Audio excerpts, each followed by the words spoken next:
हाँ जी क्लास। तो आज की क्लास में हम हिंदी चैप्टर 1 स्वदेश के बुक एक्सरसाइज और के क्वेश्चन जो भी हैं उनके डिस्कशन करने वाले हैं। ठीक है, स्टार्ट करते हैं। देखिए, सबसे पहले आपके पास जो क्वेश्चन है ये आपके एमसीक्यू क्वेश्चंस हैं। ओके, इनमें आप कैसे करने वाले हैं? देखिए, वह हृदय नहीं है पत्थर है। इस पंक्ति में हृदय को पत्थर होने के तात्पर्य क्या है? आपको पंक्तियों में बार बार बोला गया है कि जिसके मन में देश के प्रति प्यार नहीं है, भाव नहीं है, उसका हृदय, उसका दिल नहीं है, पत्थर है। अब पत्थर क्यों बोला गया उसको? तो पहला है सामाजिकता से। क्या समाज की वजह से बोला गया है इसको? तो नहीं है, समाज की वजह से पत्थर तो नहीं बोला गया है।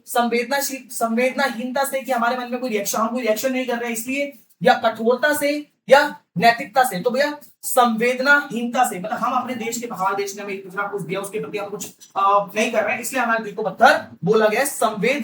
संवेदनाहीनता से कहा गया। समझ आ रहा है? तो पहले का आंसर जो होगा संवेदनाहीनता से होगा। नेक्स्ट पे पढ़ते हैं। नेक्स्ट में बोला गया है निम्नलिखित में से कौन सा विषय इस कविता का मुख्य भाग है? तो कविता का मुख्य भाग क्या है भैया? देश की प्रगति। क्या देश को आगे बढ़ाने की बात करी गई है? नहीं भैया, देश को आगे बढ़ाने की बात नहीं करी गई है। क्या देश के प्रति प्रेम, देश के प्रति प्यार को बोला गया है? हाँ भैया, ये बोला गया है। ठीक है, बाकी आगे ऑप्शन पढ़ते हैं। देश की सुरक्षा, नहीं भैया, देश की सुरक्षा की बात नहीं करी गई है। देश की स्वतंत्रता की बात भी नहीं करी है। इस चैप्टर में, इस पार्ट में हमने देश के प्रेम के बारे में पढ़ा, तो इसका आंसर होगा देश के प्रति प्रेम। कोई दिक्कत? नो, समझ आ रहा है? फर्स्ट वाले समझ आया, सेकंड वाले समझ आया? ठीक है, आगे बढ़ते हैं। अब थर्ड है हमारा हम है जिसके राजा रानी। इस पंक्ति में हम शब्द किसके लिए कहा गया है? तो हम शब्द किसके लिए कहा गया है? देश के प्राकृतिक संसाधनों के लिए। देश की, भाई प्राकृतिक संसाधनों पर नहीं बोला गया, प्राकृतिक संसाधन तो हमें दिया हुआ है। ठीक है, प्राकृतिक संसाधन हमारी जरूरतों को पूरी करता है, खाने के लिए खाना देता है, पीने के लिए पानी देता है, रहने के लिए घर देता है। ठीक है, नेक्स्ट, रहने के लिए जमीन देता है, सॉरी। देश के समस्त नागरिकों के लिए, देश की सभी प्राणियों के लिए। तो भैया देश के समस्त नागरिकों के लिए, तो हम सभी नागरिकों को राजा रानी कहा गया। ठीक है बच्चे, देश के जितने भी समस्त व्यक्ति हैं उन सभी को राजा रानी कहा गया। आगे बढ़ते हैं।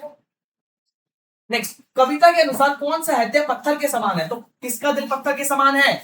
जिसमें साहस की कमी है, जिसमें स्नेह की भाव नहीं है, जिसमें देश प्रेम का भाव नहीं है, जिसमें स्फूर्ति का उमंग नहीं है। तो हमने अभी पढ़ा जिसमें देश के प्रति प्रेम नहीं है वो पत्थर के समान है। ठीक है, तो उसका सी वाला ऑप्शन करेक्ट हो जाएगा। जिसमें देश के प्रति प्रेम का भाव नहीं है वो पत्थर के समान है। कोई दिक्कत? समझ आ रहा है? ओके, बहुत बढ़िया। आगे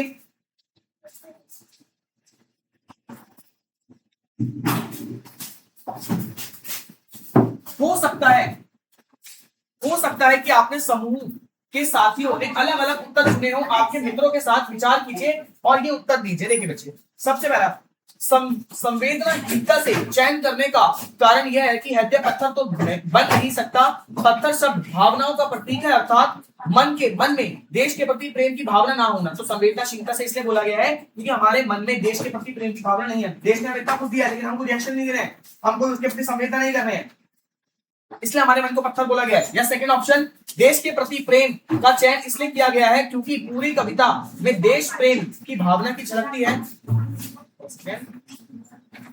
ठीक है, मींस आपको ये बता रखा है कि ऐसा क्यों करा गया, जो ऊपर आंसर है ये आंसर क्यों दिए गए। ठीक है, नेक्स्ट, नीचे कारण दे रखा है उनका। आगे अब मिलान करिए। देखते बच्चे, हमें फर्स्ट कॉलम को सेकंड कॉलम के साथ मैचिंग करनी है। देखते किस प्रकार से होने वाला है। हाँ, पहला है जिसमें साहस को छोड़ दिया है वह पहुंच सकेगा पार नहीं। तो अब इसको किससे मैच कर सकते हैं? जिसे देश की ज्ञान संपदा से समूचे विश्वास प्रभाव है। तो नहीं, साहस और देश के प्रति कोई नहीं आ रहा है। नेक्स्ट, जिस प्रकार युद्ध में तोप और तलवार की आवश्यकता होती है उसी प्रकार मनुष्य की प्रगति के लिए साहस की इच्छा होती है। तो भैया साहस, और यहाँ पर साहस की बात करी गई है, लेकिन दूसरा है आगे, जिसमें किसी कार्य को करने का साहस छोड़ दिया हो वह किसी लक्ष्य को प्राप्त नहीं कर सकता। तो भाई ये ऑप्शन के लिए बिल्कुल करेक्ट है। जिसने साहस को छोड़ दिया है वह पहुंच सकता पार नहीं। मतलब अगर किसी व्यक्ति ने साहस को छोड़ दिया है तो किसी चीज के पार नहीं जा सकता। ठीक है, तो फर्स्ट वाले ऑप्शन को हम थर्ड से मैच कर देंगे। जो अगर कोई व्यक्ति किसी का साहस छोड़ देता है वो कोई चीज प्राप्त नहीं कर सकता। क्लियर है? आगे देखते हैं। जिस पर दूसरा ऑप्शन है, जो जीवित जोश जगा ना सके उसके जीवन का कोई सार नहीं। तो अगर कोई जीवित व्यक्ति है वो जोश ना जगा सके किसी में, तो उसके जीवन का कोई मतलब नहीं है। देखते हैं भैया, पहले ऑप्शन में ऐसा कुछ नहीं बोला गया, सेकंड में कुछ नहीं बोला गया, थर्ड में कुछ नहीं बोला, फोर्थ देखते हैं। जो स्वयं के साथ ही दूसरों को प्रेरित और उत्साहित नहीं कर सकता उनका जीवन निष्फल और निष्क्रिय है। तो ये बिल्कुल सही बोला गया है। मतलब अगर हम कोई काम कर रहे हैं उससे हम दूसरे को प्रेरित नहीं कर पाए, जैसे मान लीजिए मैं आपको पढ़ा रहा हूँ, अगर मैं आपको पढ़ाने के लिए प्रेरित नहीं कर पाऊंगा, आपको मैं जो बता रहा हूं आपको समझ नहीं आ रहा है, आपको मेरी चीजें सुनकर आपको ये अच्छा, ये मन नहीं कर रहा कि मुझे पढ़ना चाहिए, तो मैं आपको प्रेरित नहीं कर पा रहा, तो मैं नहीं कर रहा है इस चीज को। फाइनली समझ आ रहा है?